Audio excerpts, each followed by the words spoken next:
نے نبی پاک علیہ الصلوۃ والسلام سے، جب نبی پاک نے ریویل کیا، اسلام کے بارے میں اعلان کیا، اللہ کی طرف بلایا، انہیں بتوں کی پوجا کرنے سے روکا، تو انہوں نے اللہ کے بارے میں سوال کرنا شروع کر دیے، اور بڑے عجیب و غریب سوال تھے ان کے کوسچنز بڑے یونیک تھے۔ کوئی کہتا اللہ کا نسب کیا ہے، تو اس کے خاندان کیا ہے؟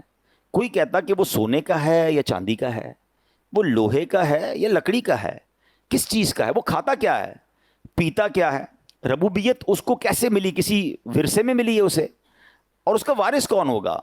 عجیب عجیب ان کے سوالات تھے۔ اللہ کریم نے ان سب کا جواب دینے کے لیے قرآن پاک کی یہ سورت نازل فرمائیں۔ اب جاننا چاہیں گے کون سی سورت ہے؟ سمجھ تو گئے ہوں گے آپ، وہ سورہ اخلاص ہے۔ اللہ کریم کی صفات کا بیان، اللہ کریم کا جو یوں سمجھے کہ رب کیا ہے، کون ہے، انٹروڈکشن جو ہے جس پیارے انداز میں اللہ کریم نے فرمایا۔ اب اس میں ایک عشق والی بات بھی سن لو، علماء نے بڑی پیاری بات کی کہ اس میں اللہ یہ بھی تو فرما سکتا تھا هو اللہ احد اللہ الصمد، اللہ ایک ہے، اللہ بے نیاز ہے، یہ قل هو اللہ احد کیوں کہا گیا؟ ہاں، یہ بڑی عشق والی بات ہے۔ اللہ نے اپنا ذکر بھی اپنے حبیب کی زبان سے کروایا ہے، بلکہ بڑی پیاری بات ہے نا کہ وہ ایک شعر آپ سنتے ہوں گے کہ دساں کی میں مصطفیٰ دی کیڑی سونی شان ہے، آپ دی تعریف وچ سارا ہی قرآن ہے۔ تو لوگ کہتے ہیں سارا ہی قرآن نبی پاک کی تعریف میں ہے یا نبی پاک کا ذکر ہے۔ سورہ اخلاص میں اللہ کے نبی کا تعارف بتاؤ کہاں ہے، اللہ کے نبی کا ذکر کہاں ہے؟ یہ تو اللہ کا ذکر ہے۔ تو جن کی آنکھیں کچھ اور دیکھتی ہیں وہ کچھ اور دیکھتی ہیں۔